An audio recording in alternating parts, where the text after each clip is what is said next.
What is the difference between covering a song, sampling a song, and interpolation? Is there even a difference? If you're an artist wanting to know more about these three things, then keep watching, because today we're discussing what covering, sampling, and interpolation are in music and how to do them safely so that way you can be protected in case you do them. So let's blast off and get started.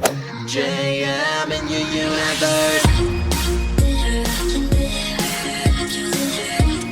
Konnichiwa friends, I'm Jonathan Miller and welcome back to Jonathan Miller Music, helping you become a better indie artist. I make electronic dance pop music and every Wednesday on this channel I'm helping others take their music to level 2. If that sounds good, consider subscribing and ringing the notification bell, maybe giving this video a like. If not, why would you do this to me? I do 2 whole minutes of research and you can't even hit the sub button? Okay, I will be making a note of this and deducting it from your pay. Wait, you don't get paid for this, I do. Well, this is awkward. Subscribe! Alright, so what exactly is the difference between covering a song, sampling a song, and interpolating a song into another? These are 3 very distinct things in the eyes of music law. You're technically using someone else's copyrighted material to create something new. And while we are going to discuss a little bit about the legalities of these, just FYI, I am not a music lawyer, but I have been in music for the last 14 years. So don't take this video as official legal counsel, but hopefully by the end of it, you will understand at least the difference between these things. With that being said, let's just get into it so you can know the difference and how to do them safely. Covering a song. A cover of a song is probably the one you're most familiar with, as most people kind of understand that that's when you're singing a song that isn't your own. A cover song is literally defined as a new performance or recording of a song by someone other than the original performer or composer. Cover version, remake, revival, cover, they all kind of mean the same thing, but in order to make or perform a cover song, you have to purchase what's called a mechanical license. This basically allows you to make your cover version and still be protected by copyright because you'll be paying a standard royalty to the original song's owner. These mechanical licenses are purchased upfront and are relatively easy to obtain because they don't require the original copyright owner's permission. Basically, anyone can sing anyone's song. However, even though the original composer can't deny a mechanical license to anyone, they do get to decide who gets to release the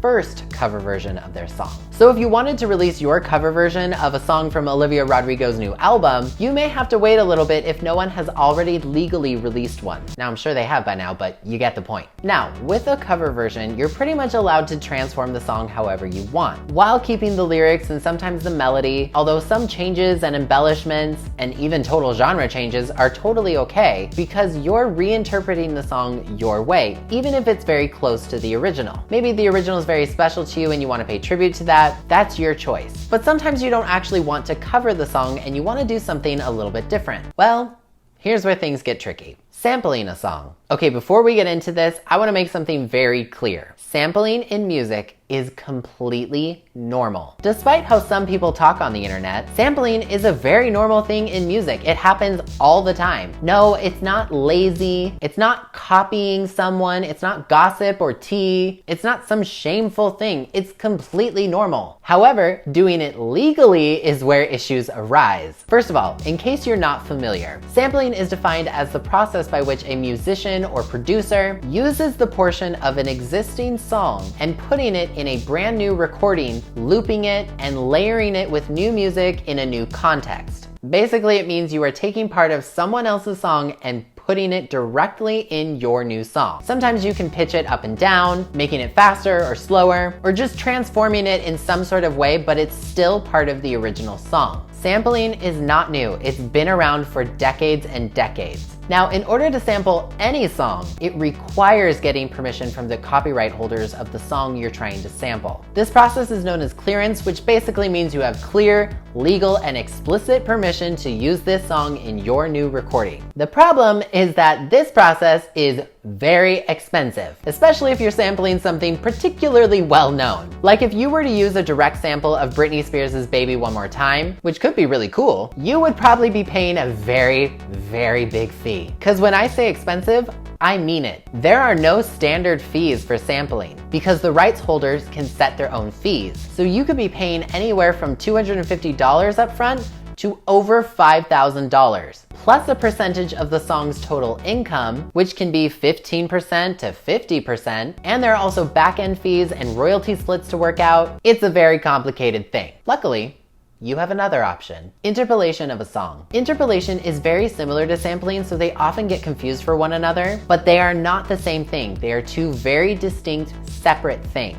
Interpolation is the use of a melody or portions of the melody from a previously recorded song into a new one, but re-recording the melody instead of directly sampling it. In other words, it's the intentional use of someone else's melody in your new song, except you didn't directly take from it and put it in your song, you recreated it. So for example, Ava Max's song My Head and My Heart contains an interpolation of Around the World by ATC. Ava's song is not directly a cover, but think of it as more so a new song that heavily references ATC's song. Fun fact, ATC's version is actually a cover song of the very original called Pazinka by Russian band Ruki Ver. Interpolation is a much more cost-effective alternative to sampling, and it's often the route artists like Ava Max or Ariana Grande or others take when the copyright owner declines the use of the sample or the cost of licensing it is way too expensive. Now, interpolation does still require getting a license from the publishers of the original composition, and while just like sampling, there are no standard fees for this, the cost is still usually much cheaper than sampling. In most cases, you will be giving writing credits or publishing splits to the original creators of the original composition, as is the case with Ava Max and Ariana Grande and her #1 hit 7 Rings, which contains an interpolation of my favorite things from The Sound of Music. So just be aware of that if you go this route. Covering, sampling, and interpolation are cool, innovative ways to utilize other people's music to grow your own career. And now that you know what they are and how to do them safely, you can pick the right avenue to create your next big hit. So that is my video on the difference between covering, sampling, and interpolation. Question of the video: have you ever covered, sampled, or interpolated a song before? Leave me a comment below letting me know, telling me your experience. If you want some more information about licensing for cover songs, you can check out my video on 3 things to remember before releasing new music. I've left a link in the description below so you can do so. And if you like me and you like what I do, consider joining me on Patreon like Meg here and all these fantastic people to get all sorts of fun rewards, including access to my YouTube calendar to see what's coming to the channel. But as always, if you enjoyed this video, please leave a like on it and subscribe if you're new. I put out new videos every single Wednesday. Once again, I'm Jonathan Miller, and I will see you next time. See you later. I am a machine, not a robot, not an operation electronically. My messages are magnetic vibrations, once a pioneer.